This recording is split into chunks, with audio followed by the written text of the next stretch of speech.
Merci pour votre confiance envers nous, chers auditeurs, auditrices. En ce moment, nous allons écouter ce message. Je vous demande d'avoir partagé, commenté, like et abonné avec cette page qui va vous aider beaucoup. Merci à tous les pays, à tous les amis francophonistes. Que Dieu vous bénisse. La guerre, Radio refusons le Sœur, trouble, Radio nous d'Église, refusons Radio l'effusion du Chrétien. sang. Au nom de Jésus, tu nous as sortis de plusieurs choses et nous croyons encore que tu le feras. Protège nos vies, protège nos enfants, protège nos parents, protège nos frères et sœurs, protège ton Église, tes enfants, en cette fin d'année. Scelle-nous par ton sang, scelle-nous par ton feu, au nom de Jésus-Christ. Amen. Nous acclamons le Seigneur.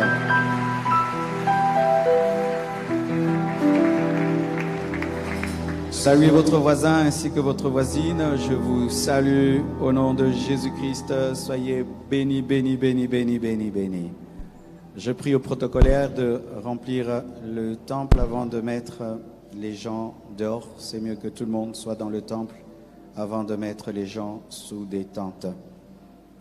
Bonne fin d'année à chacun de vous.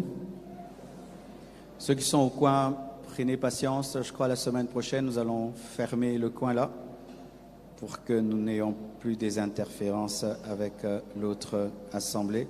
Sinon, faites seulement l'effort d'être concentrés et la semaine prochaine, ce problème sera résolu. Aussi, nous ne devons pas être fâchés contre cette Église. Cette Église a toujours été là. Amen. C'est nous qui sommes arrivés. Amen. Donc, c'est à elle de se plaindre de nous, pas le contraire. Amen. Depuis septembre, nous sommes en train d'enseigner sur l'équilibre et précisément sur comment réussir avec Dieu et pour Dieu. Parce que nous ne réussissons pas pour nous-mêmes et sans Dieu. Prêcher ainsi, c'est prêcher le monde. Le chrétien cherche à réussir pour la gloire de Dieu et il cherche à réussir pour être une source de bénédiction pour les autres. Si tu es béni, pas pour la gloire de Dieu et sans être une source de bénédiction pour les autres, ce n'est pas le succès selon la Bible.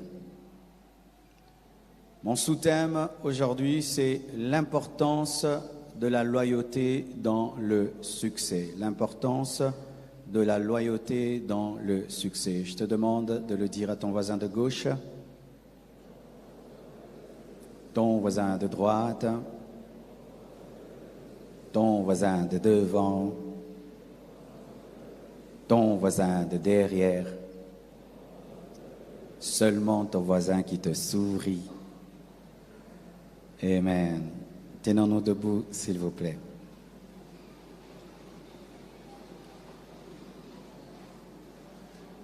Hébreux 10, 4 à 9. Car il est impossible, Hébreux 10, 4 à 9, Radio car il Sœur, est impossible Radio que le sang d'Église, des taureaux et des Radio boucs Chrétien. ôte les péchés. C'est pourquoi Christ, entrant dans le monde, dit, « Tu n'as voulu ni sacrifice ni offrande, mais tu m'as formé un corps. Tu n'as agréé ni holocauste ni sacrifice pour le péché. Alors j'ai dit, voici je viens, dans le rouleau du livre, il est question de moi, pour faire, ô Dieu, ta volonté. » Après avoir dit, d'abord, tu n'as voulu et tu n'as agréé ni sacrifice, ni offrande, ni holocauste, ni sacrifice pour le péché, c'est qu'on offre selon la loi. Il dit ensuite, voici, je viens pour faire ta volonté. Il abolit ainsi la première chose pour établir la seconde. Deuxième passage, Philippiens 2, versets 5 à 11. Ayez en vous les sentiments qui étaient en Jésus-Christ, lequel, existant en forme de Dieu, n'a point regardé comme une proie à arracher d'être égal avec Dieu, mais s'est dépouillé lui-même en prenant une forme de serviteur et en devenant semblable aux hommes. Et ayant paru comme un simple homme, il s'est humilié lui-même, se rendant obéissant jusqu'à la mort, même jusqu'à la mort de la croix. C'est pourquoi aussi Dieu l'a souverainement élevé et lui a donné le nom qui est au-dessus de tout nom, afin qu'au nom de Jésus, tout genou fléchisse dans les cieux, sur la terre et sous la terre, et que toute langue confesse que Jésus-Christ est Seigneur, à la gloire de Dieu le Père. Pour terminer, 1 Corinthiens 15, 27 à 28. Dieu, en effet, a tout mis sous ses pieds, mais lorsqu'il dit que tout lui a été soumis, il est évident que celui qui lui a soumis toutes choses est excepté. Et lorsque toutes choses lui auront été soumises, alors le Fils lui-même sera soumis à celui qui lui a soumis toutes choses, afin que Dieu soit tout en tous. Que Dieu vous bénisse. Prenez place, s'il vous plaît.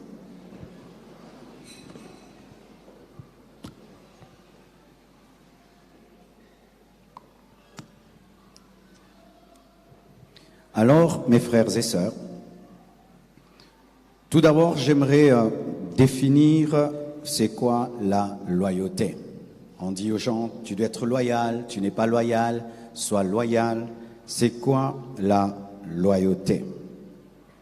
La loyauté se définit comme étant la fidélité à tenir ses engagements. La fidélité à tenir ses engagements. La fidélité à tenir ses vœux. La fidélité en parole devant Dieu et devant les hommes. Lorsque nous parlerons de la loyauté, nous n'allons pas parler que de Dieu et ni des hommes seulement, mais de Dieu et des hommes. C'est la fidélité en parole envers Dieu et devant les hommes. La loyauté, c'est le respect, c'est le fait de respecter et de tenir ses engagements écrits, verbaux et tacites. Tacites, ce sont des engagements sans parole et sans écrit, mais vous vous entendez, sans parler et sans écrire. Aussi, c'est le fait de ne jamais trahir ceux qui ont confiance en nous. La loyauté, c'est respecter sa part du contrat. La loyauté, c'est la gratitude et la reconnaissance. La loyauté, c'est la soumission à l'autorité, le respect de l'autorité. La loyauté, c'est être digne de confiance. Es-tu digne de confiance, toi qui veux réussir? Es-tu soumis à l'autorité, toi qui veux réussir? Es-tu respectueux de l'autorité, toi qui veux réussir? As-tu le sens de la reconnaissance, de la gratitude? Sais-tu dire merci? Est-ce que tu as comme style de vie la trahison ou la confiance, toi qui veux réussir? Sais-tu respecter et tenir tes engagements écrits, verbaux et tacites, toi qui veux réussir? Est-ce qu'on peut dire que tu es une personne digne de confiance? Est-ce que tu accomplis tes vœux, faits à Dieu et faits aux hommes? Est-ce que tu es fidèle dans tes engagements, faits à Dieu et aux hommes? Cela détermine ton succès. Vous savez, souvent, nous les chrétiens, on ne nous a amenés que sur le chemin des démons. Lorsque notre vie ne va pas bien, qui est le sorcier de ma famille? Qui est le démon à côté de moi? Qui est le sorcier autour de moi? Rarement nous regardons en nous-mêmes pour dire, est-ce que je suis digne de confiance? Est-ce que je suis une personne loyale? Est-ce que je suis digne de confiance? Entre le premier culte et le deuxième culte, le frère Franck vient me voir. Il me dit, pasteur, tu m'avais donné un chèque à retirer. J'avais oublié. Voici, j'ai retiré. Et d'ailleurs, il y a quelqu'un qui a donné ça pour l'œuvre de Dieu. Je n'étais pas au courant, personne n'y avait pas de caméra, lui-même vient, j'avais même oublié que je lui avais donné ce chèque, mais lui n'a pas oublié, il est venu, il a remis. Si demain, je veux faire des grandes choses et je vais chercher quelqu'un qui est loyal en argent, je chercherai qui? Franck. Ce n'est pas qu'il a jeûné, ce n'est pas qu'il a prié, il a été honnête. Alléluia. Et il n'a pas écouté la prédication qui était prêchée au premier culte, mais il est venu et il a accompli ce que j'ai enseigné au premier culte. Frères et sœurs, dans notre pays, nous mettons tout sur le dos du diable. C'est vrai, le diable est mauvais, mais des fois, c'est un problème de caractère. Le manque de succès, c'est un problème des fois de caractère. Tu n'es pas digne de confiance. Tous nos visiteurs, presque tous, nous les mettons à l'hôtel du fleuve. Nous n'avons pas un contrat avec eux. Mais pourquoi? Nous sommes sûrs que si nous payons autant, ils auront une bonne chambre. Si nous payons autant, il y aura l'eau chaude, il y aura l'eau froide, une bonne nourriture. Jamais nos invités se plaignent. C'est pourquoi nous y allons chaque année. Mais pourquoi on ne va pas ailleurs? Ce n'est pas qu'eux ont le fétiche ou la magie. Ils sont dignes de confiance. Soyez dignes de confiance, vous réussirez. Soyez dignes de confiance, vous réussirez. Je dis, soyez dignes de confiance, vous réussirez. Alléluia. Pourquoi tu es venu ce dimanche? Parce que tu es sûr que celui qui va te prêcher la vérité. Vrai ou faux? Alléluia. Ce qui fait aussi, je dois être digne de votre confiance, que je veux t'annoncer ce que Dieu va dire. Que ça te plaise ou pas, tu entendras la vérité. Et tous les amoureux de la vérité disent, non, je vais là-bas, même s'il va m'énerver, même s'il va me donner la joie, mais au moins je sais que Dieu va me parler. Frère, sois digne de confiance, tu réussiras. Sois digne de confiance dans ton domaine et tu réussiras. La loyauté. Lorsque nous lisons Proverbe 6, versets 1 à 5, ce sont des fortes déclarations. Je ne sais pas si tu as déjà lu ce passage. Écoutez ceci. Proverbe 6, verset 1, la Bible dit, « Mon fils, si tu as cautionné ton prochain, si tu t'es engagé pour autrui, si tu es enlacé par les paroles de ta propre bouche, si tu es pris par les paroles de ta bouche, fais donc ceci, mon fils, dégage-toi. Puisque tu es tombé au pouvoir de ton prochain, va, prosterne-toi et fais des instances auprès de lui. Ne donne ni sommeil à tes yeux, ni assoupissement à tes paupières. Dégage-toi comme la gazelle de la main du chasseur, comme l'oiseau de la main de l'oiseleur. La Bible parle là de la parole donnée. La Bible dit que lorsque tu donnes ta parole à quelqu'un, tu deviens prisonnier de cette personne. Quand tu dis à quelqu'un, mon frère, nous allons faire ceci. Et si tu fais bien, je vais te payer $300. Une fois que tu as dit que tu vas payer $300, tu es maintenant prisonnier de ce que tu as dit. Alléluia. Mais si tu changes et tu dis non, mais maintenant c'est 100, maintenant c'est 50, directement, cette personne peut t'amener en prison, dans la vraie prison de ce monde, mais aussi, elle peut parler devant Dieu et Dieu va te frapper. Lorsque tu fais un contrat, tu me donnes autant, je vais construire pour toi ceci, 3 maisons, mais à la fin, tu construis 2 maisons. Tu es prisonnier de celui à qui tu as donné ta parole. Quand tu amènes une femme devant l'autel et tu lui dis « Je te serai fidèle dans le meilleur et dans le pire », tu es prisonnier de cette femme, tu lui as donné ta parole. Lorsque tu dis devant Dieu « Dieu, si tu me bénis, je te donnerai toujours le 10% de mon salaire », tu es prisonnier de tes paroles. C'est pourquoi, avant de signer un contrat, lis très bien. Avant de donner ta parole à quelqu'un, réfléchis bien avant d'accepter un contrat tacite où tu sens que non, je me suis lié sans parler. Réfléchis bien. Si quelqu'un ne comprend pas bien ce que tu veux faire, dis non, tu me comprends mal. En soi, je ne promets rien.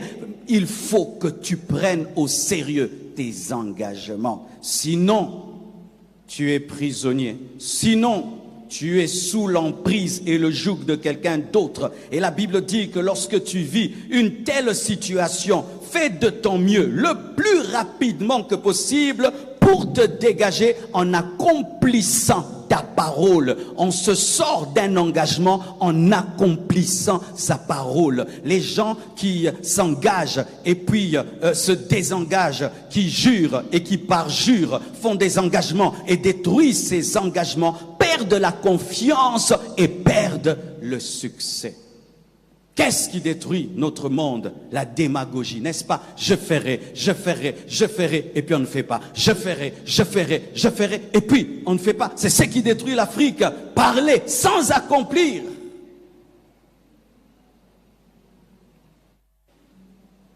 Je ne sais pas si vous avez déjà médité sur l'attitude des rois dans les temps antiques. Un roi dit une chose, et même si cette chose se retournera contre lui ou contre son propre enfant, comme il a parlé, il ne doit qu'accomplir. Le roi était l'ami de Daniel. Mais le roi avait fait un édit. Il avait dit, celui qui ne se prosternera pas devant ma statue sera jeté dans la fosse aux lions. Et il lance la parole comme ça. Il ne pouvait s'imaginer que cette parole allait lui créer des problèmes. Son meilleur ami, Daniel, pêche contre sa parole et on lui dit, tu avais dit. Et comme il avait dit, il dit à Daniel, que ton Dieu soit avec toi. Malgré moi, je dois te jeter dans la fosse aux lions. Mais quand ton Dieu te délivre. Mais comme j'ai parlé, mon trône est bâti sur la parole. Si je parle et puis je change, je ne serai plus un roi. Que Dieu, ton Dieu te sauve. Regardez, Jésus, lorsqu'il était mis à la croix, on a écrit, celui-ci est le roi des Juifs. Les Juifs sont venus, ils ont dit, non, non, il n'est pas notre Juif. Qu'est-ce que l'autorité a dit? Ce qui est écrit est écrit. Je ne peux pas changer ce que j'ai dit. Parce que si je change, je perds le pouvoir.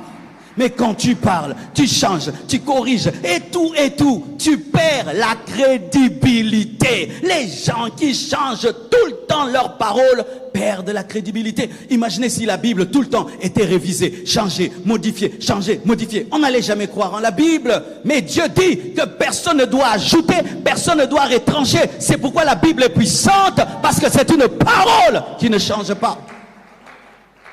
Nous devons être comme Dieu pour réussir. Dieu est, je vais dire, un homme de parole. Dieu est une personne de parole.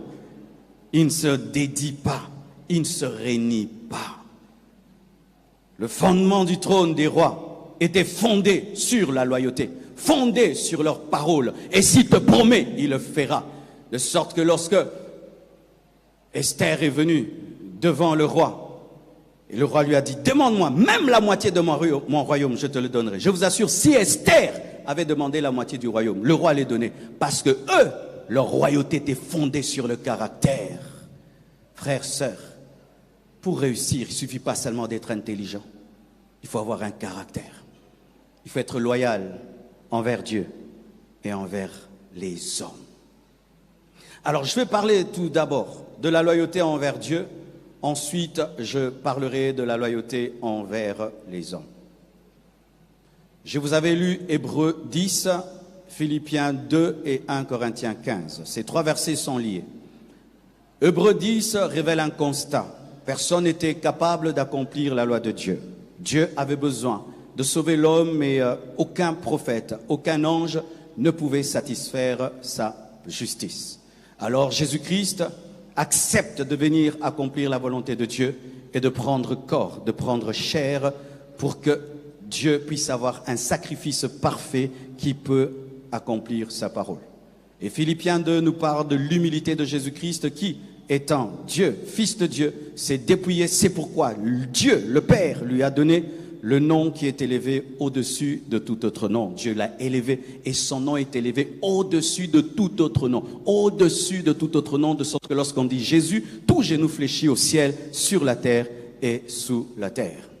Mais regardez, dans 1 Corinthiens 15, versets 27 à 28, on nous dit, c'est vrai que toutes choses sont soumises à Christ, excepté celui qui lui a soumis toutes choses, pour dire, même quand il a le nom le plus élevé, il est soumis à celui qui l'a élevé, la loyauté. Frère, mais toi, qu'est-ce qui t'arrive? Quelqu'un t'élève et puis tu oublies que celui qui t'a élevé. Ton patron t'élève dans l'entreprise et puis tu oublies que tu as un patron au-dessus de toi, alors que Jésus sait qu'il a un patron, le Père. Même le Saint-Esprit qui vient sur la terre, c'est la star de la Pentecôte. Mais la Bible nous dit qu'il dit toutes choses pour glorifier Jésus. Il présente Jésus, il enseigne Jésus, parce que c'est Jésus qui est mort, ce n'est pas le Saint-Esprit qui est mort. S'il y a de la loyauté dans la Trinité, sois loyal dans la vie. Même si quelqu'un t'élève, n'efface pas ses traces. N'efface pas ses traces. Jésus reçoit le nom qui est élevé au-dessus de tout autre nom. Mais malgré cela, il est soumis au Père qui lui a soumis toutes choses. Alléluia! Alléluia! Lorsque tu vis l'élévation, n'efface jamais la personne par laquelle Dieu est passé pour t'élever. Tu monteras et tu monteras et tu monteras. Et Jésus-Christ finit dans l'éternité assis à la droite de Dieu le Père parce que Dieu n'a pas peur de sa position. Lorsque tu respectes la personne qui t'élève, tu vas garder ton trône. Mais si tu éjectes la personne qui t'élève, tu perdras ton trône parce que celui qui t'établit peut t'enlever. On fait de toi un directeur, n'oublie pas, tu n'es pas le PDG. On fait de toi un collaborateur, n'oublie pas, tu n'es pas le leader. On t'élève quelque part, n'oublie pas la source de ton élévation.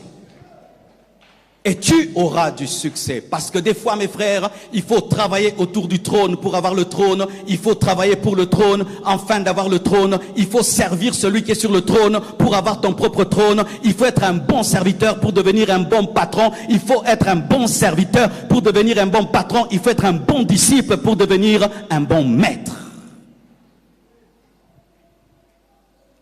Frères et sœurs, lorsque nous lisons le psaume 116, écoutez ce que David dit au psaume 116, verset 18. « J'accomplirai mes vœux envers l'Éternel, en présence de tout le peuple. » David, lorsqu'il faisait un vœu à Dieu, il l'accomplissait. Combien de vœux tu as fait dans cette église?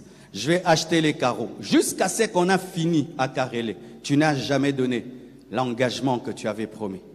Oh, je vais donner les tôles. Jusqu'à ce qu'on a fini de tôler. Tu n'as jamais rien donné. Tu as dit que tu seras intercesseur. Est-ce que tu as intercédé aujourd'hui? Tu as dit que tu seras choriste. Aujourd'hui, tu es assis là-bas alors que ta place est là-bas. Tu avais promis que je ferai ceci. Je vais nettoyer les toilettes.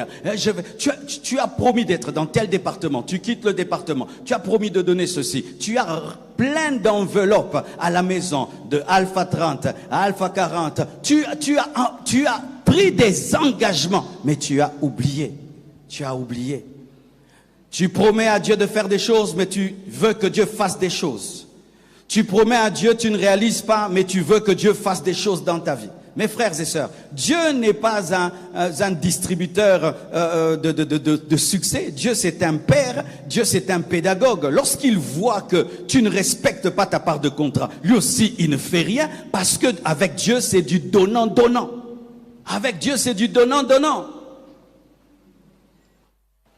David accomplissait ses vœux.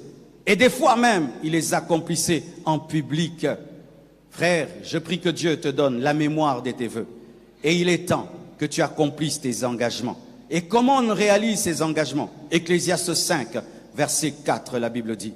Lorsque tu as fait un vœu à Dieu, ne tarde pas à l'accomplir. Lorsque tu fais un vœu, tu dis lundi je ferai cela. Ne tarde pas, accomplis lundi, au plus tard mardi. Ne sois pas quelqu'un qui prend un vœu et puis qui l'accomplit après une année, qui prend un vœu et puis qui l'accomplit après 2 mois. Tu sais, des fois, nous ne comprenons pas que notre retard peut tuer des gens. Le Seigneur te met à cœur, il te dit, chaque fin du mois, tu vas commencer à aider cette veuve-là. Il te dit, tu vas le faire. Et tu prends une année, et c'est que tu ne sais pas, son enfant meurt. parce que son enfant est tombé malade. Elle n'a pas eu assez d'argent pour amener son enfant à l'hôpital et son enfant est mort. C'est toi qui l'as tué parce que tu as accompli ton vœu en retard. Ne tarde pas d'accomplir ton vœu, car il n'aime pas les insensés. Faire un vœu et ne pas le réaliser, Dieu appelle ces personnes des insensés. La Bible dit, accomplis le vœu que tu as fait. Ce n'est pas Dieu qui l'a fait, c'est toi-même qui as parlé. Mieux vaut pour toi ne point faire de vœu que d'en faire un et de ne pas l'accomplir. Mieux vaut avoir 0 vœu que 10 vœux non accomplis. Vaut mieux se taire que de promettre à Dieu des choses pour ne point les réaliser.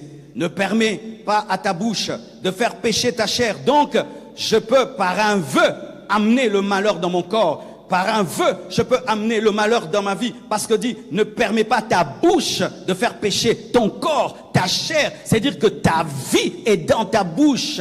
Et ne dis pas en présence de l'envoyé que c'est une inadvertance, que tu étais en péché. Non. Lorsque tu veux faire un vœu, prends compte des empêchements. Au lieu de dire, Seigneur, je vais le faire dans 1 mois. Mais prends en charge, réfléchis sur les empêchements et dis non, pas dans 1 mois, je vais le faire dans 6 mois. Au moins, je réalisais mon engagement. Ne promets pas à Dieu des choses que tu ne sauras pas faire. Seigneur, si tu me bénis, je te donnerai la moitié. Déjà, tu es incapable de donner à Dieu 1/10 et tu vas promettre la moitié. Fais des vœux que tu peux tenir. Ne permets pas à ta bouche de faire pécher ta chair. Et ne dis pas en présence de l'envoyé que c'est une inadvertance. Pourquoi Dieu s'irriterait-il de tes paroles? Une personne qui prend des engagements et qui ne les accomplit pas attire la colère de Dieu. Et Dieu détruirait-il l'ouvrage de tes mains? Quelqu'un qui fait des vœux et des engagements et qui ne les accomplit pas amène la destruction dans son travail, dans ses entreprises, dans son ministère, dans ses projets, dans ses études. C'est ce que la parole de Dieu dit. Pourquoi? Car il y a des vanités dans la multitude des songes.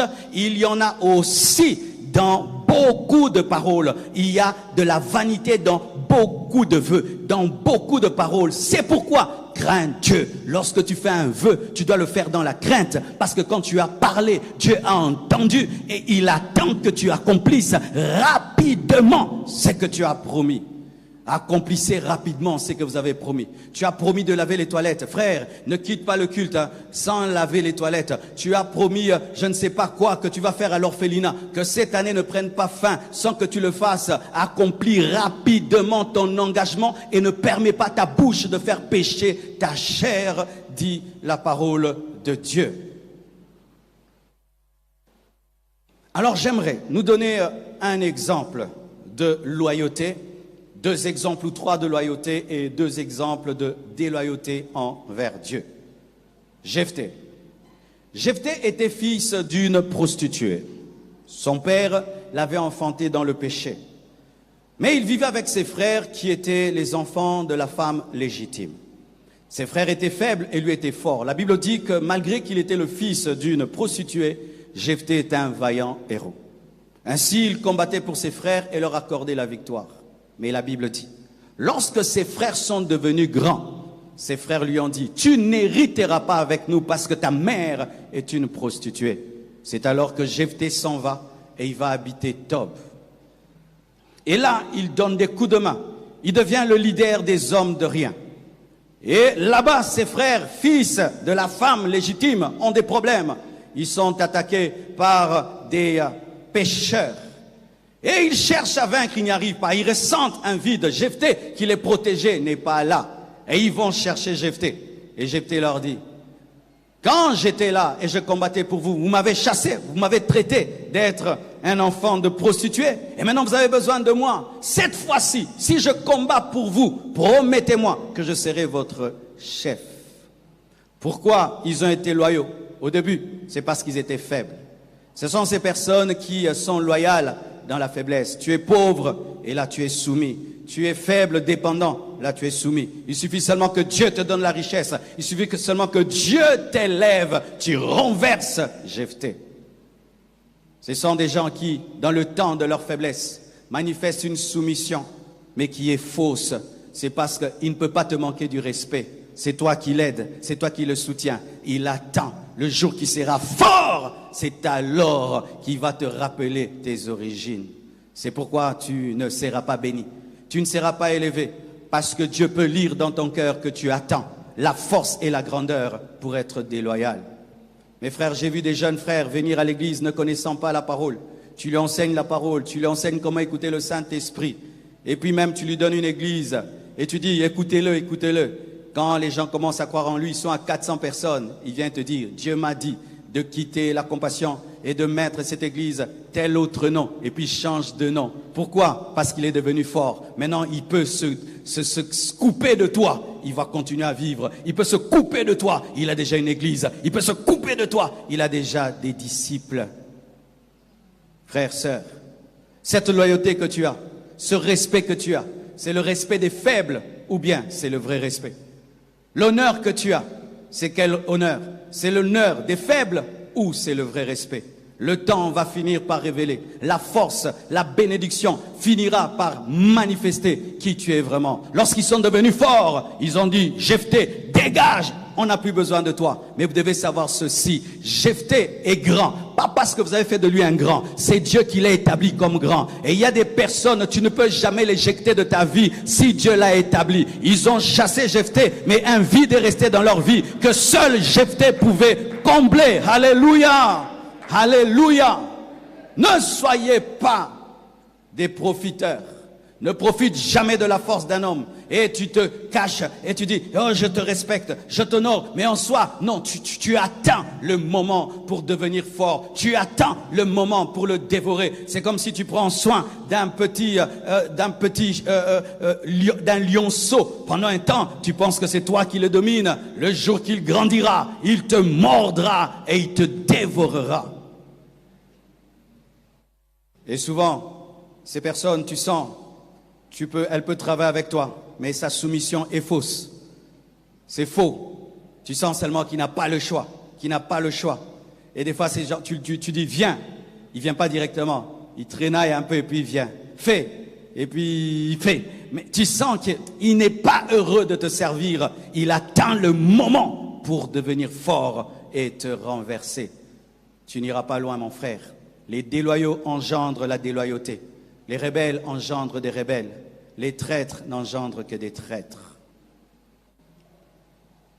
Et regardez, mes frères et sœurs, Jephthé fait un vœu à Dieu lorsqu'il revient, lorsqu'il est face à ses ennemis. Il dit, Dieu, si tu me donnes la victoire sur mes ennemis, je te promets de te donner la première personne, le premier animal qui sortira de ma maison vers moi. Et lorsqu'il fait le vœu, il ne sait pas qui va venir. Il dit, Seigneur, si tu me donnes la victoire, je t'offrirai la première personne, le premier animal, quiconque viendra de ma maison sera à toi. Eh bien, il pensait que ce serait un animal, une chèvre, peut-être un esclave. Qui vient à la rencontre de Jephthé? Sa fille unique, sa fille vierge, vient en dansant. Papa a gagné, papa est victorieux, papa. Lorsque seulement Jephthé voit sa fille, il commence à pleurer. Il dit, ma fille, pourquoi tu m'as fait ça? Et sa fille était très spirituelle. Elle se rend compte que son père avait fait un vœu pour avoir la victoire. Elle répond à son père et lui dit, accomplis ce que tu as dit à Dieu. Et cette fille, vierge qu'elle était, elle est allée pleurer sur sa virginité avec ses amis. Elle s'est consacrée à Dieu jusqu'à sa mort. Il n'avait qu'une seule fille et cette fille ne s'est jamais mariée et ne lui a jamais donné de progéniture parce qu'il avait fait un vœu et il a tenu le vœu malgré que le vœu était contre lui. Ça, c'est un homme. Alléluia. Ça, c'est un homme. Ou quand tu sais, même si j'ai parlé, comme j'ai parlé, même si ça me torture, mais comme je le dis, je le ferai. Ah, là, tu es un homme. Là, tu es un homme. Et Jephthé accomplit son vœu, malgré que ce vœu lui prend la personne la plus importante de sa vie. Et il y a quelqu'un d'autre, Anne. Anne cherche un enfant et n'en a pas. Cherche encore. Et cherche encore. Et puis elle finit par faire un vœu. Et dit, Dieu, si tu me donnes un enfant, je te le donne. Et elle pouvait s'imaginer que ce serait un enfant normal. L'enfant qui vient là, prophète Samuel. Aucune de ses paroles n'est tombée à terre. Malgré cela, elle donne cet enfant. Imaginez une femme qui n'a jamais eu d'enfant et qui a attendu un enfant. Tu peux le donner, tu peux changer la vie. Tu dis non, Dieu, celui-ci je le garde, donne-moi un deuxième, je te le donnerai, n'est-ce pas? Mais elle donne cet enfant, elle se retrouve comme si elle n'a jamais eu d'enfant. C'est alors que Dieu lui donne d'autres enfants et fait de cet enfant le grand prophète Samuel. Lorsque tu es fidèle dans tes engagements, l'enfant va devenir un prophète et Dieu te donnera d'autres enfants. Mais si tu ne donnes pas Samuel, Samuel va mourir et tu vas devenir stérile. Donne-moi l'amen, hein. Donne-moi l'amen. Accomplissez vos engagements. Réalisez vos engagements. Même si ça te fait mal. Mais comme tu avais promis, accomplis ton engagement.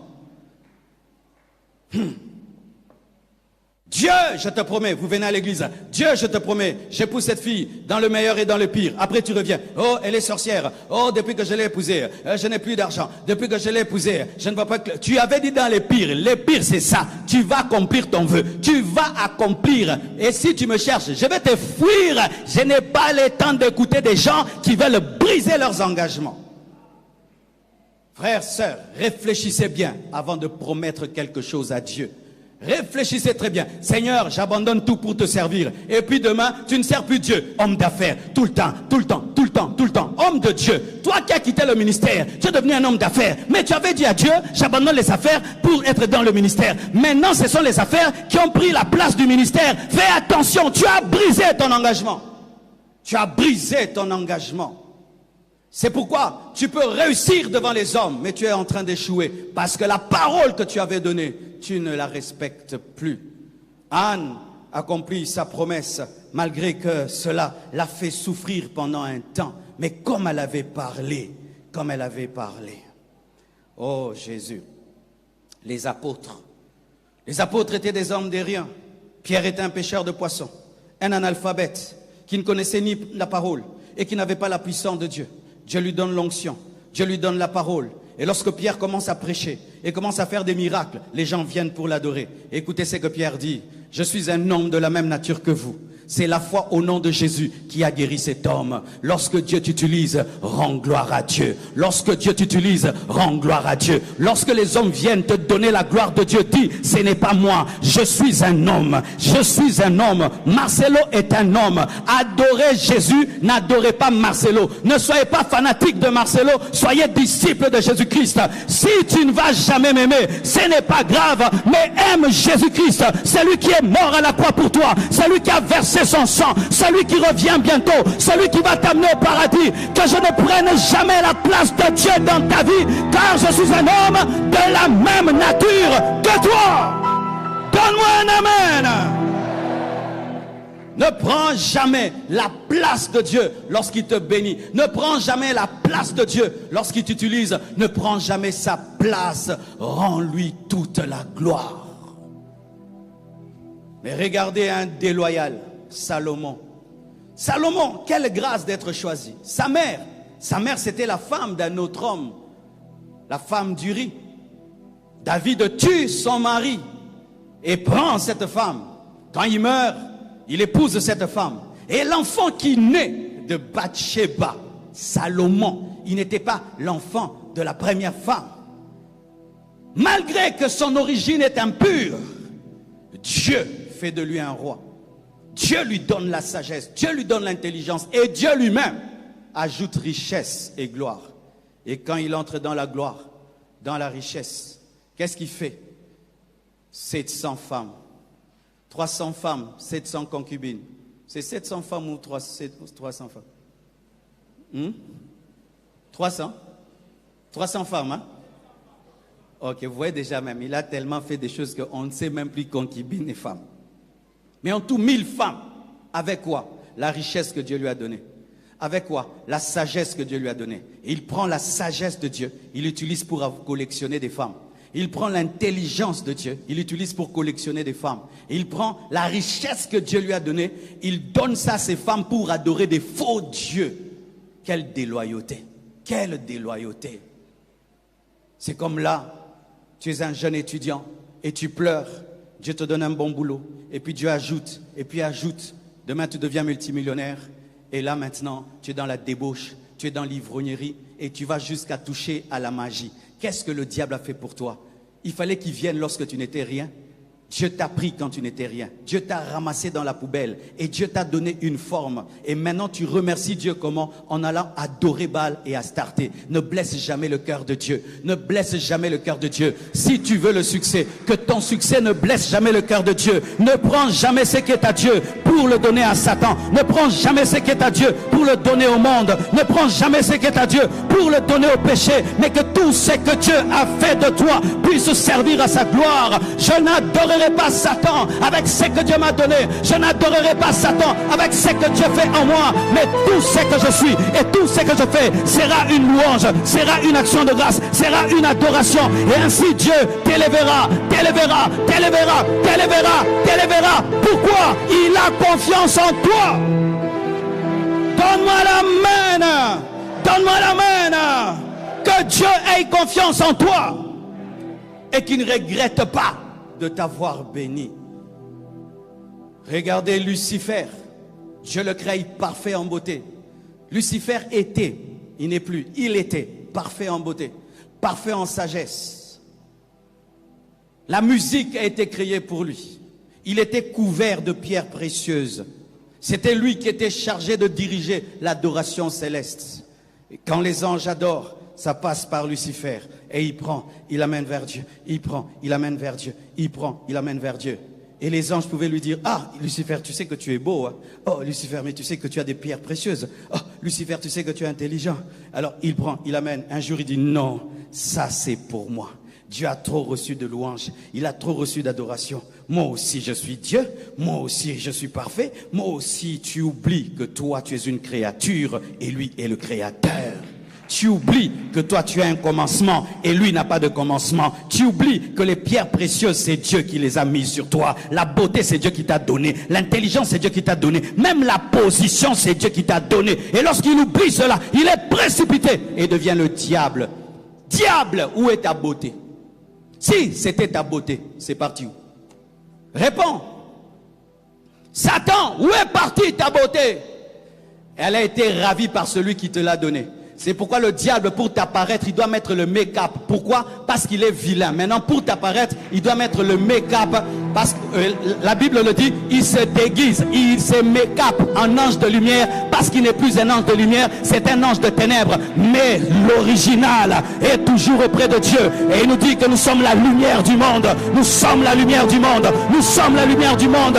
Frère, n'oublie jamais la source de ton élévation. N'oublie jamais la source de ton élévation. N'oublie jamais la source de ton élévation. Lui, c'est le créateur. Toi, c'est la créature. Oh, donne-moi un amen. Donne-moi un amen. L'orgueil souvent nous pousse à prendre la gloire de Dieu. Surtout nous, les hommes. Nous ne voyons pas Dieu. Tu fais quelque chose de grand, on te donne les compliments.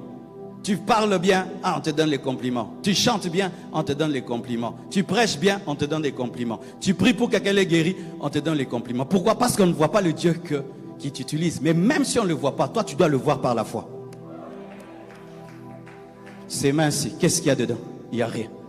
Ça mange les foufous, ça mange les pondous. Mais tu touches quelqu'un, paralytique, il marche. Et puis tu dis que tes mains sont extraordinaires. Hein? Guéris-toi toi-même aussi des maladies que tu as. C'est pourquoi Moïse, malgré qu'il ouvrait la mer rouge, il bégayait toujours parce que ce n'était pas lui la source du miracle, c'était Dieu. Parce que si c'était Moïse la source du miracle, il allait arrêter le bégaiement. Mais il a ouvert la mer rouge en bégayant.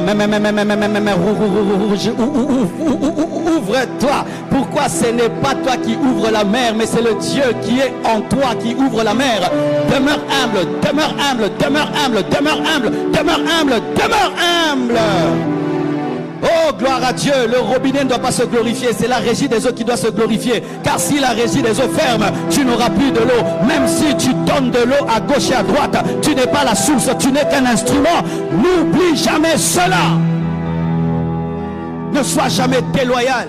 un grand prédicateur. Dieu a commencé à l'utiliser à un niveau comme pas possible. Les gens marchaient, les aveugles voyaient, les sourds. Et vous savez ce qu'il a fait un jour? Il avait tenu une croisade et puis son estrade était en bois. Il a coupé des morceaux et puis il les a vendus. Venez acheter le bois sur lequel Dieu était descendu. Et il a vendu comme ça. Et puis un jour, il a dit que le monde était à ses pieds. Vous savez ce qui lui est arrivé? Toutes les maladies qu'il guérissait sont venues dans son corps. Lui, il priait, tu es courbé et puis tu te redresses. Il est mort courbé, sur une chaise roulante, courbé. Dieu a démontré qu'il ne guérissait personne, mais c'est Dieu qui passait par lui pour guérir les gens. Tu ne fais rien, c'est Dieu qui fait tout au travers de toi. Tu n'es qu'un instrument, tu n'es qu'un instrument. Lucifer avait oublié qu'il n'était qu'un instrument. Hey! Et regardez, il est jeté sur la terre et Dieu prend la terre pour remplacer Lucifer.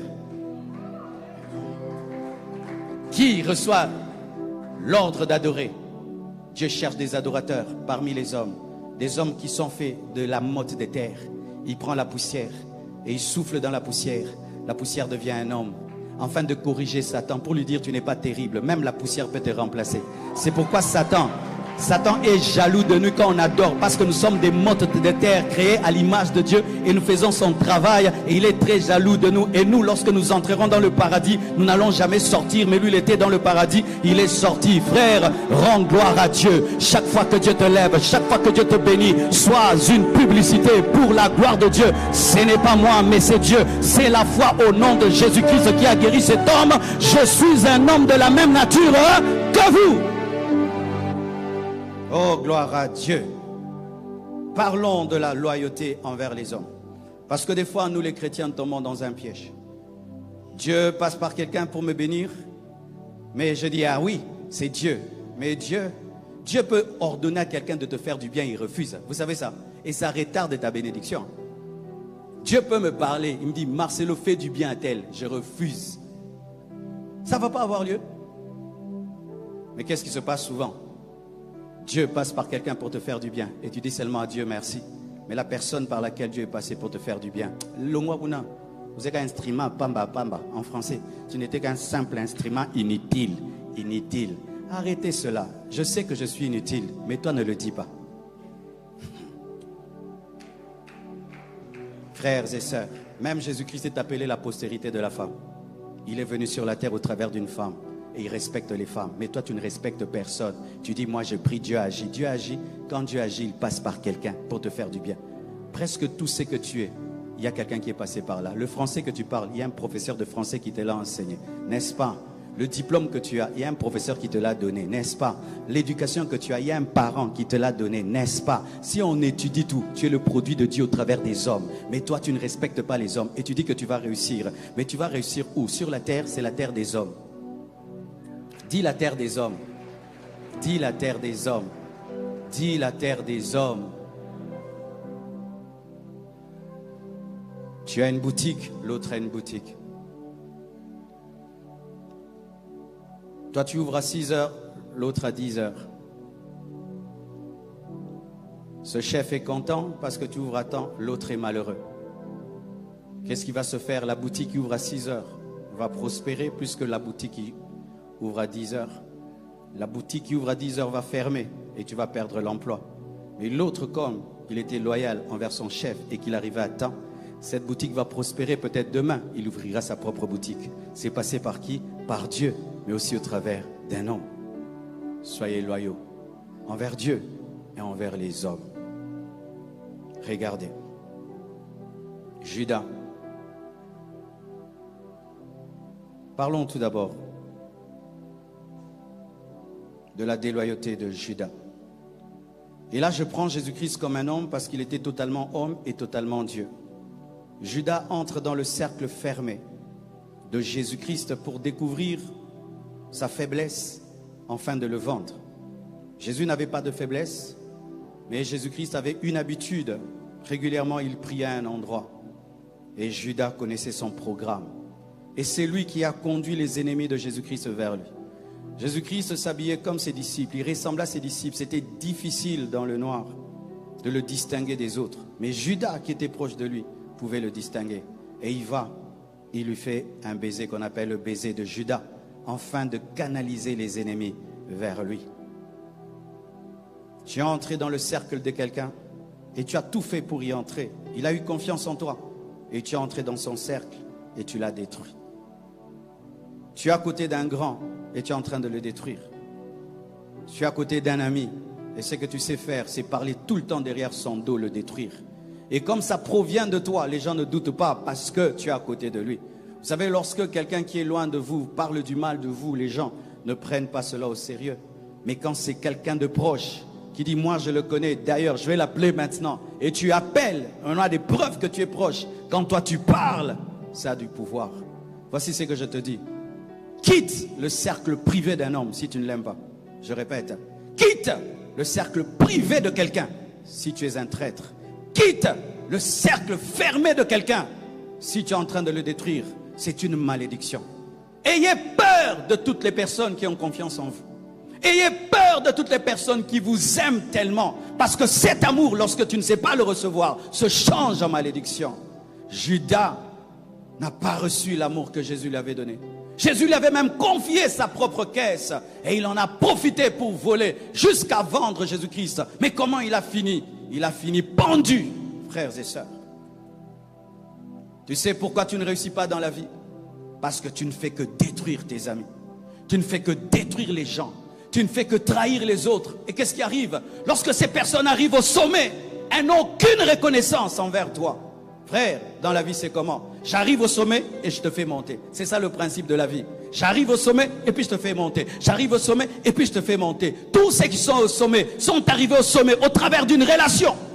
Car même Jésus ne pouvait se baptiser lui-même. Il fallait que Jean-Baptiste l'introduise, le baptise et le présente. Jésus n'a pas dit, je suis l'agneau. C'est Jean-Baptiste qui a dit à sa foule, voici l'agneau. Ne me suivez plus. C'est lui qui va vous sauver et vous baptiser du Saint-Esprit et de feu. Jésus avait besoin d'être présenté par un homme. Mais toi, tu détruis ton Jean-Baptiste. Tu détruis celui qui va te présenter. Tu détruis tout le monde. Tu n'as aucune relation forte. Tu ne bâtis aucune relation. Nous nous plaignons beaucoup. Oh non, le chef, il a mis ses amis. Mais pourquoi tu n'étais pas son ami? Quand lui, il avait des amis, pourquoi tu n'étais pas entré là-bas? Peut-être même tu étudiais avec lui. Peut-être tu étais dans le même quartier.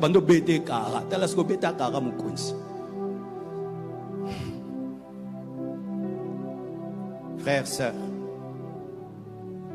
David se cachait dans des cavernes lorsqu'il était poursuivi par Saoul. Lorsqu'il est devenu roi, qui est devenu général, ce sont ses amis qui étaient avec lui dans la caverne. Tu es dans la caverne avec qui? Pour être sur le trône avec quelqu'un.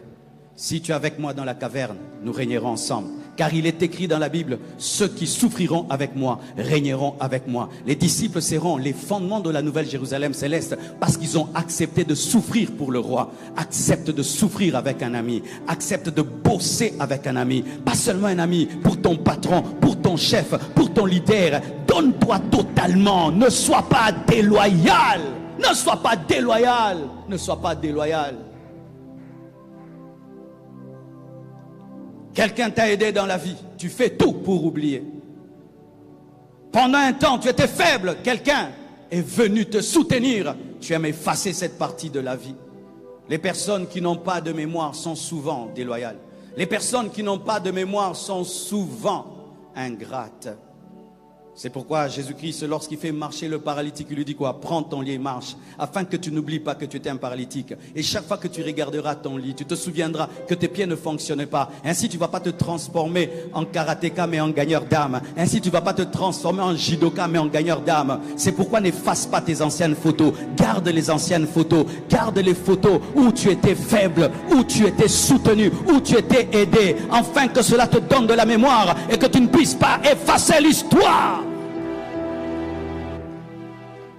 Oh, frères et sœurs, les frères de Jephthé étaient déloyaux envers lui parce que ils attendaient le temps pour être fort sans lui. Mais ce que j'aime dans la Bible, David était loyal. David était un fils de berger et il était berger lui-même. Dieu lui donne l'onction, mais il n'a pas de position. Saoul veut le tuer et Jonathan le protège. Mon père est jaloux de toi. Mon père veut te tuer. Je vais te donner ce signe. Si tu vois ce signe, fuis, mon père va te tuer. Jonathan protège celui qui devait remplacer son père. Quel amour! Si David prend la place de ton père, il a pris la tienne parce que tu es le prince, c'est toi qui dois devenir roi. Mais Jonathan aimait tellement David qu'il avait accepté de ne plus être roi, mais que David soit roi à sa place. Quel amour! Mais un jour, Jonathan meurt avec son père Saoul. On peut dire que David ne lui doit rien. Il est mort, n'est-ce pas? Je ne lui dois rien. Mais regardez, David devient roi. Il va chercher les enfants de Jonathan. Et dit, est-ce qu'il y a ici un enfant de Jonathan? On dit, il y a un, mais il est infirme. Les infirmes étaient exclus. Mais il prend cet infirme qu'on appelle Méphibosheth et l'emmène dans le palais royal. En mémoire de qui? En mémoire de Jonathan. Même si Jonathan n'est pas là, ma mémoire est là. Jonathan fait du bien, je vais lui faire du bien, même au travers de ses enfants. Va prendre soin des orphelins. Cet homme-là qui est mort a pris soin de toi. Prends soin de ses enfants, prends soin de sa veuve, prends soin de cette veuve, prends soin de cet orphelin, prends soin de cet orphelin, prends soin. Quelqu'un dans la vie t'a aidé. Aujourd'hui il est mort, mais ses enfants sont vivants. Qu'est-ce que tu fais de ses enfants? Quelqu'un t'a soutenu. Aujourd'hui il traverse des moments difficiles. Qu'est-ce que tu fais pour lui? Jonathan traverse des moments difficiles. Méphibosheth a besoin de toi, mais Jonathan n'a pas la capacité. Qu'est-ce que tu fais pour Méphibosheth? Frères, sœurs, si tu veux devenir grand, sois reconnaissant dans la vie. Je vous ai prêché le dimanche. Dieu ne nous bénit pas. Il fait de nous des sources de bénédiction. Et si tu deviens une source de bénédiction, Dieu te bénira et te bénira et te bénira et te bénira. Pourquoi? Il est sûr que Méphibosheth entrera dans le palais royal. Qui t'a fait du bien dans la vie? Qui t'a aidé dans la vie? Frère, sœur, un jour, une dame vient me voir. Elle dit, Marcelo, donne-moi autant d'argent. On va aider quelqu'un, mais on va te rendre. Et je voulais dire, ok, vous allez me rendre. Et puis je me suis souvenu qu'il m'avait donné du lait. Pendant une période, j'ai buvé son lait à un niveau. J'ai dit non, en mémoire du lait, je te laisse ça. Il y a un ami à moi, je mangeais chez lui chaque 12 heures. Sa maman préparait terriblement. Quand on finissait le jeûne, je passais par là, on mangeait. Un jour, on a eu des problèmes graves. C'était vraiment beaucoup d'argent. J'ai voulu vraiment enclencher la justice. Dieu m'a dit non, en souvenir de Pondou et du riz, laisse tomber. J'ai laissé tomber. Frère, ce n'est pas parce que quelqu'un t'a fait le mal aujourd'hui que tu dois oublier le bien qu'il t'a fait un jour. Toi, tu t'attaches toujours. Il m'a fait ça, mais il t'a donné tel jour. Il t'a donné tel jour. Aujourd'hui, il ne donne pas. N'efface pas le fait qu'il n'a pas donné.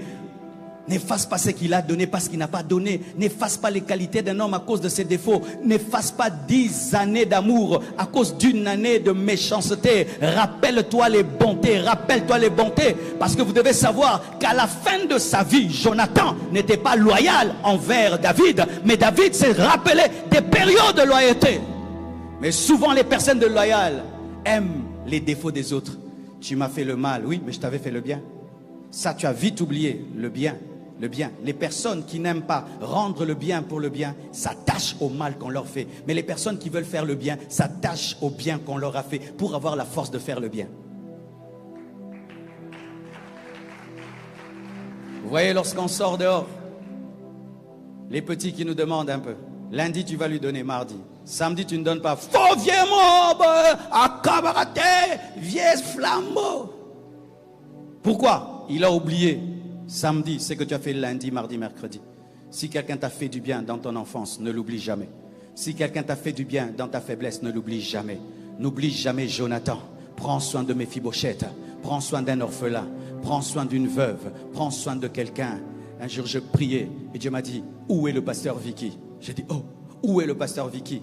Avant d'être au pied du pasteur Daniel Kapepula, j'étais au pied d'un homme de Dieu. C'est cet homme de Dieu qui m'avait enseigné la sainteté et la repentance. Il avait une petite église de 20 personnes. Celui qui m'a baptisé à Njili, je l'avais oublié. J'étais avec le pasteur Capé et je faisais mon ministère. J'entre dans un jeûne, j'entends la voix de Dieu me dire, où est le pasteur Vicky? Je dis, oh, je ne sais pas. Tu dois le chercher. Il traverse des moments difficiles. Tu dois. Je dis, oh, mais moi maintenant je suis... Oui, mais il a aussi marqué ta vie. Il a aussi planté quelque chose dans ta vie. Tu dois faire quelque chose. frères, sœurs, je prie que reviennent à ta mémoire les bonnes personnes qui ont traversé ta vie. Je prie que reviennent à ta mémoire les bonnes personnes qui ont traversé ta vie. Si tu as ce travail, il y a quelqu'un qui a fait que tu puisses l'avoir. Si tu as cette onction, il y a quelqu'un qui t'a imposé les mains. Si tu as cette connaissance, il y a un professeur qui t'a enseigné. Si tu es dans le mariage, il y a quelqu'un qui t'a connecté. Il y a tellement de choses qui ont été faites dans ta vie, mais au travers d'un homme, tu dois lui faire du bien. Faites du bien à vos sources. Faites du bien à vos sources. Et lorsque tu le fais, Dieu t'élèvera et t'élèvera encore. Et d'ailleurs, tu auras un bon témoignage. N'est-ce pas qu'on parle toujours de ces personnes-là? Ah, lui, il est reconnaissant. Hein? Travaille avec lui. Pourquoi? Tu vois ça? Je l'avais aidé il y a 10 ans. Mais il s'est souvenu, j'étais à l'aéroport là-bas, il a tout fait pour moi. Je dis, pourquoi tu fais tout pour moi? Non, tu sais, tel jour tu m'avais aidé, ce travail. Oh, mais non, je ne sais pas. Non, il est reconnaissant. Et puis on parle de toi, et puis on parle de toi, et puis on parle de toi, et puis on parle de toi, et puis on parle de toi. Et tu te crées maintenant un témoignage solide et les gens te chercheront. Lorsque Dieu veut te bénir, il te donne un nom. Et pour avoir un nom, il faut avoir une réputation. Pour avoir une réputation, tu dois être loyal, tu dois être digne de confiance. Lorsque dans une maison, il y a une chaise, quand tu t'assieds dessus, elle tombe. Est-ce qu'on s'assied souvent sur cette chaise? Quand il y a un visiteur, on met quelqu'un là? Non, mais la chaise costaud, on met toujours. Soit une chaise solide dans la maison de Dieu, où Dieu est sûr de toi. Dieu est sûr de toi. Oh, gloire à Dieu. Et regardez, mes frères et sœurs, lorsque tu lis la parole de Dieu, tu vas voir David, toujours avec Saoul.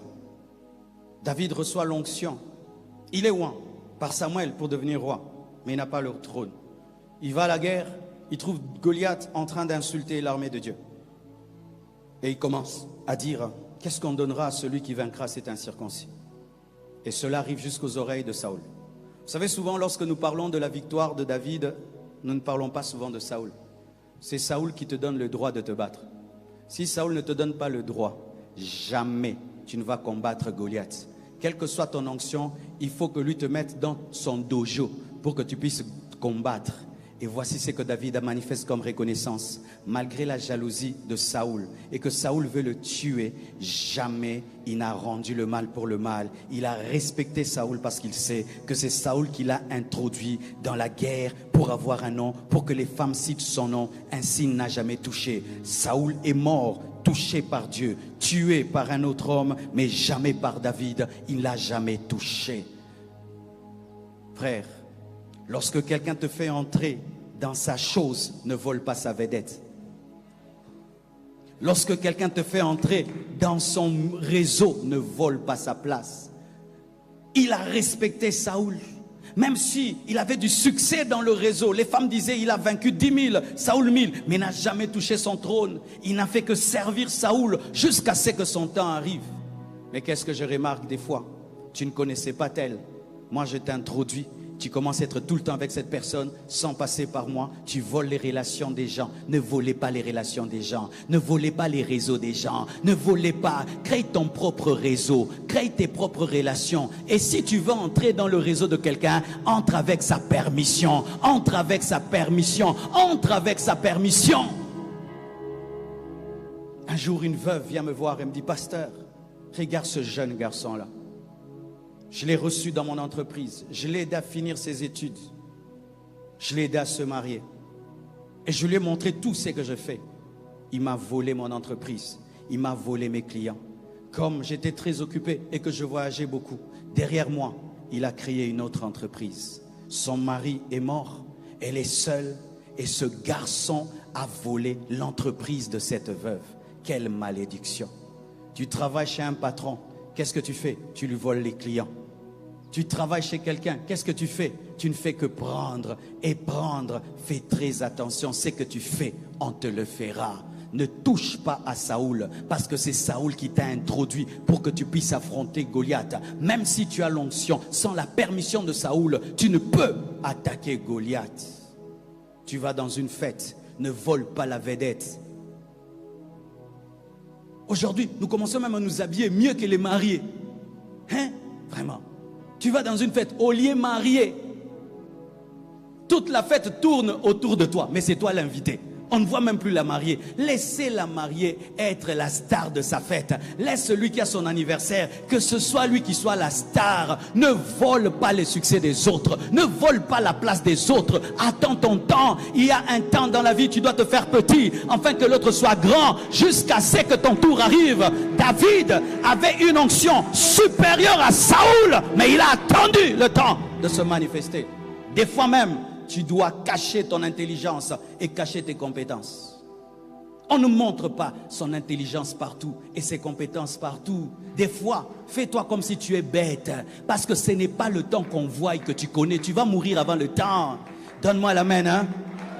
Jésus a attendu 30 ans pour se révéler, se manifester. Il a laissé les pharisiens, les scribes faire leur travail. Ce n'était pas encore le temps. Mais lorsque le temps est venu, on a su que celui qui était au milieu d'eux était la parole faite chair. Mais il a attendu. Je donne un exemple. Tu as un cours de mathématiques et le professeur commence à donner cours. Et vous savez, aujourd'hui avec l'internet, les étudiants sont en avance par rapport au professeur. Et puis il donne son cours, tout le monde le regarde comme s'il était un dieu. Mais toi, qui est en avance, tu te rends compte que le professeur, il y a une erreur. Qu'est-ce que tu vas faire? Tu vas l'humilier devant tout le monde? Non, laisse-le. Suis-le au bureau. Dis, prof, vous savez maintenant, ça, on calcule maintenant comme ça, mais voici les nouvelles données, c'est ça. Il va aller donner ton cours aux autres et on va l'acclamer. Et toi, demain, tu seras assistant. Mais si publiquement, tu commences, non, prof, une erreur. Une erreur. Comment? Une erreur.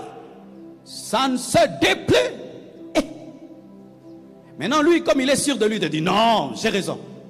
Démontre ça au tableau. Tu commences à démontrer au tableau. Toute la classe se rend compte que le professeur a menti. Maintenant, le cours va commencer comment? Continuer comment? Le professeur va sortir par où? Tu as tué sa vie, ses enfants, sa femme. Tu ne peux pas cacher ça et tu vas lui parler en secret que de l'humilier en public. Tu auras des 2 sur 10, des 1 sur 10, jusqu'à ce que tu seras refusé. Il s'arrangera avec le professeur de français et de dessin. Côté là, Likita, au long école, en français. Il y a un temps, tu dois te cacher. Le roi, des fois, il joue seulement à la harpe. Mais tu sais que tu as l'onction royale, mais tu ne révèles pas l'onction royale parce que tu sais que la jalousie peut faire qu'on te tue avant le temps. Il y a un temps pour se révéler. Il y a un temps pour se cacher. Il y a un temps pour travailler pour les autres. Il y a un temps pour travailler pour toi-même. Tu dois avoir cette sagesse. Qu'à ce niveau-ci, je travaille pour lui pour apprendre la comptabilité. Je travaille pour lui pour apprendre le marketing. Je travaille pour lui pour apprendre ceci jusqu'à ce que je partirai avec sa bénédiction. Pas, il me maudit, sa bénédiction. La Bible dit que si vous êtes infidèle avec ce qui est aux autres, comment vous donnera ce qui est à vous? Si avec la boutique de l'autre tu voles, tu détruis, comment on te donnera ce qui est à toi? Si Dieu te confie les biens de ce monde et tu es injuste, comment il va te donner les biens du ciel? Si dans la vision de l'autre tu es négligent, comment Dieu te donnera ta propre vision? Souvent quand il s'agit des autres, nous sommes négligents. Et j'ai vu ça. Quand tu travailles pour quelqu'un, retard, saleté, désordre. Quand on dit c'est toi le boss, mais non, désormais. Pourquoi tu ne faisais pas ça quand tu étais au service de l'autre? Quand j'étais au pied du pasteur Capé, j'allais à l'église comme si c'était le pasteur. Je me suis donné à Flaming Fire comme si c'était moi le pasteur. J'ai sacrifié mes études, j'ai sacrifié ma santé, j'ai sacrifié toute ma jeunesse comme si c'était moi le pasteur. Je vous dis, dans cette église, j'ai prêché dimanche qu'une seule fois, pendant 20 minutes. Mais je travaille comme si c'était ma vision. Frère, si tu attends que Dieu te donne ce qui est à toi pour être excellent, Dieu ne te donnera jamais ce qui est à toi. Sois fidèle, sois loyal. Gère les biens de l'autre comme si c'était tes biens. Gère l'argent de l'autre comme si c'était ton argent. Prends soin des enfants des autres comme si c'était tes enfants. Il y a des filles, vous n'aurez jamais des enfants à cause de votre mauvais cœur. Ta soeur a eu un enfant. Quand ta soeur va au travail, tu maltraites ses enfants, tu tapes les enfants, tu mets même les piments dans les yeux et dans les oreilles. Oh, zangi qui nous quitte maman. On te confie des enfants. Quand les parents ne sont pas là, tu les tabasses, mais tu n'es pas encore marié. Et quand tu vas entrer dans le mariage, oh, je suis en train de lier. Esprit de célibat. Il n'y a pas d'esprit de célibat. Tu as été infidèle dans ce qui était aux autres. Celui qui fait pleurer, pleurera. Celui qui sème la déloyauté, récoltera la déloyauté. C'est écrit dans la Bible. Regardez. David a un serviteur, Uri, très loyal. Moi, j'ai peur des gens qui sont très loyaux. J'ai peur des gens qui m'aiment. Ce sont des personnes dangereuses. Car si ces personnes, même si elles ne prient pas, tu les touches, Dieu te touchera. Uri aimait tellement David, était tellement loyal. Imagine un militaire. Il revient de la guerre. Et on dit, va avec ta femme. C'est ce qui est naturel. Il refuse. Il dit, non, je ne peux pas être avec ma femme pendant que les autres sont à la guerre. Il reste dehors. Oh. On le fait boire, malgré qu'il boit. On dit, va avec ta femme. Il dit jamais, l'arche de Dieu est dehors. Moi, je ne peux pas être dans ma maison. Écoutez ce que maintenant David dit. Il fait une lettre qui donne à qui? À Uri lui-même. Il sait que cet homme le respecte tellement qu'il ne va jamais ouvrir. Et dans la lettre, qu'est-ce qui est écrit? Sa propre mort. Joab, tu prends Uri, tu le mets là où il y a des géants, des vaillants, qu'il meurt. Il a dans ses mains la lettre qui part de sa mort, mais il ne l'ouvre pas, tellement qu'il a confiance en David. Il ne peut pas imaginer, un, que David peut coucher avec sa femme. Deux, il ne peut pas imaginer que David peut engrosser sa femme. Trois, il ne peut pas imaginer que David peut préméditer sa mort. Il a confiance aveugle. Et il va à la guerre. Joab, prends, j'étais avec le roi m'a donné une lettre. Prends, hein, prends. Et Joab lit, il regarde Uri, il a pitié. Mais comme il doit obéir au roi, il le place devant. Lorsque Uri va se battre pour David, il va se battre pour l'Éternel. Lui, il pense qu'il est en train de se battre alors qu'on l'a exposé. Et il meurt. Quand il meurt, lui pense qu'il est mort pour Dieu. Il est mort pour l'Éternel. Il est mort pour David alors qu'il est mort pour sa femme. Qu'est-ce qui arrive à David? Comme il a sémé la déloyauté, son propre fils viole sa petite sœur. Son propre fils tue son grand frère. Son propre fils fait un coup d'état. Son propre fils couche avec ses femmes devant tout Israël. Quand tu détruis la loyauté, quand tu détruis la confiance, on touchera aussi à la tienne et tu sentiras ce que tu as fait sentir. Et ce que j'aime dans la parole, c'est qu'il est possible d'être déloyal et se repentir. Regardez dans la Bible, David, après avoir commis ce grand péché, n'a jamais touché à la femme de quelqu'un. David, après avoir fait cela, il a pleuré, il a demandé à Dieu de ne pas lui ravir le Saint-Esprit. Et il a changé. De sorte que David, dans sa vieillesse, il était tellement vieux qu'il grelottait. On prend une jeune fille vierge, on demande qu'elle dorme avec lui. Il ne l'a jamais touchée.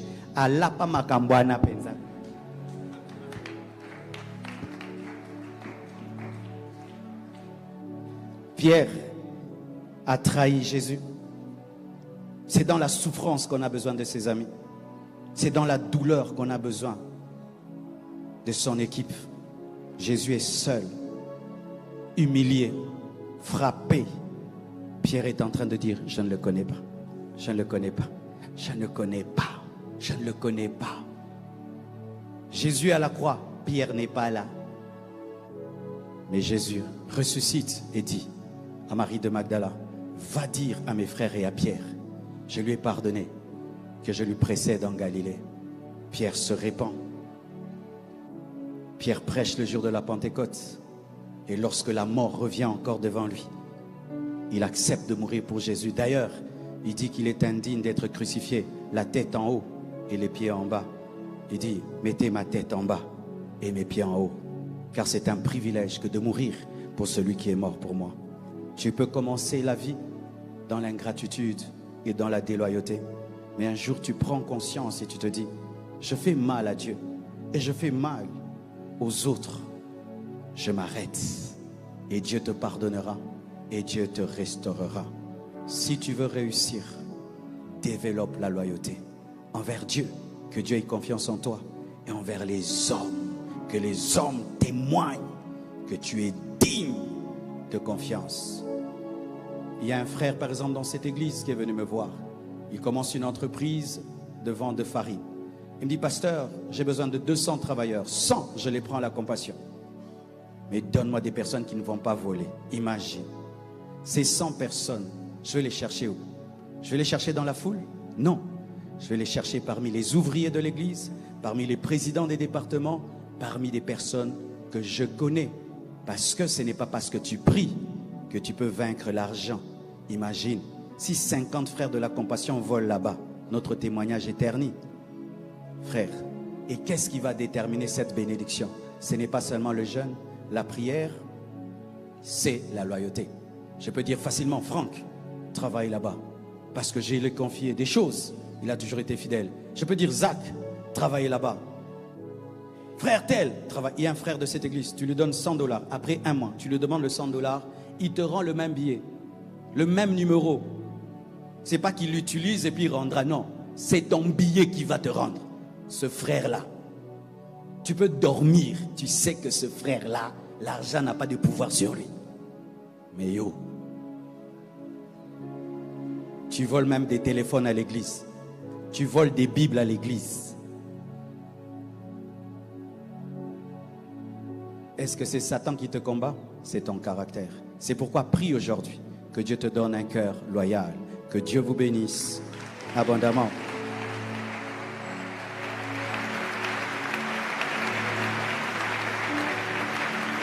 Tenons-nous debout, s'il vous plaît.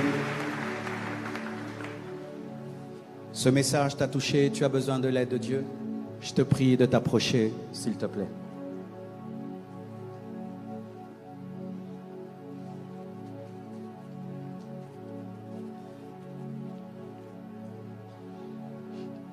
Garde-moi, ô Seigneur, fidèle à toi.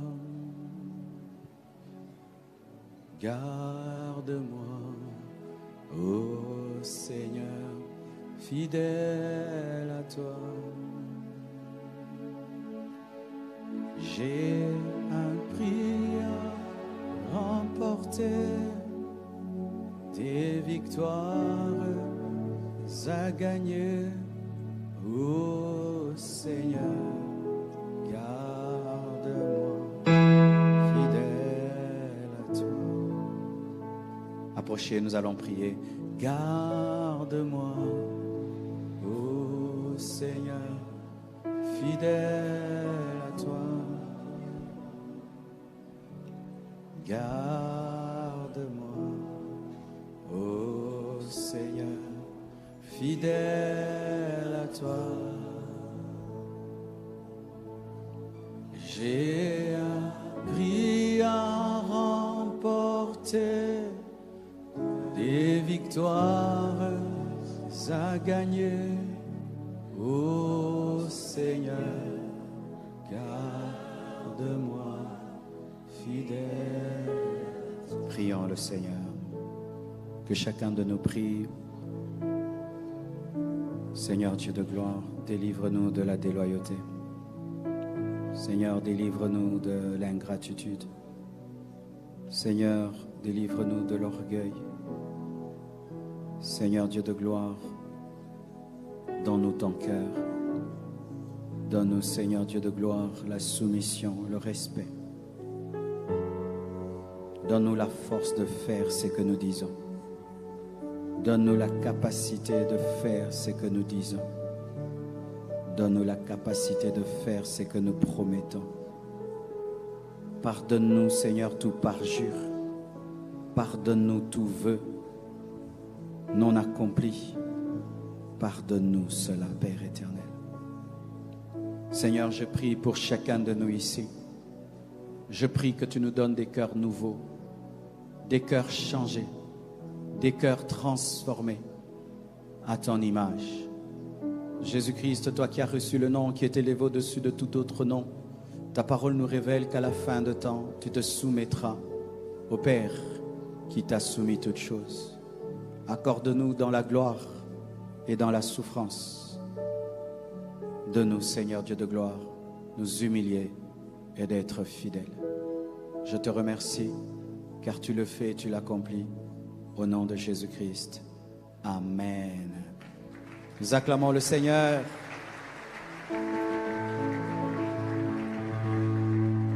Alors j'ai oublié de répondre à cette question. Si j'ai fait un vœu à Dieu, je me rends compte que je n'ai pas tenu compte de mes capacités, que je n'étais pas sage, que je n'avais pas assez réfléchi. Il y a des vœux, tu peux demander à Dieu pardon, tu te désengages. Je ne parle pas du mariage, amen. Par exemple, tu dis, Dieu, je veux commencer à prier 10 heures du temps par jour. Tu as oublié que tu es un travailleur. Et puis tu te rends compte que ton emploi du temps t'empêche de prier 10 heures. Ou tu dis, Dieu, je te promets, je vais faire une année sans dormir. Et puis tu te rends compte que ce n'est pas humain. Ou tu dis, Dieu, je te promets de te donner tout mon salaire, alors que tu as un loyer à payer et tout. Tu peux demander à Dieu pardon, tu te désengages. Ou tu as pris beaucoup d'engagements à l'église, chorale, protocole, tu es dans 10 départements et tu es infidèle. Tu peux demander pardon et tu gardes un département ou 2. Amen. Que Dieu vous bénisse abondamment.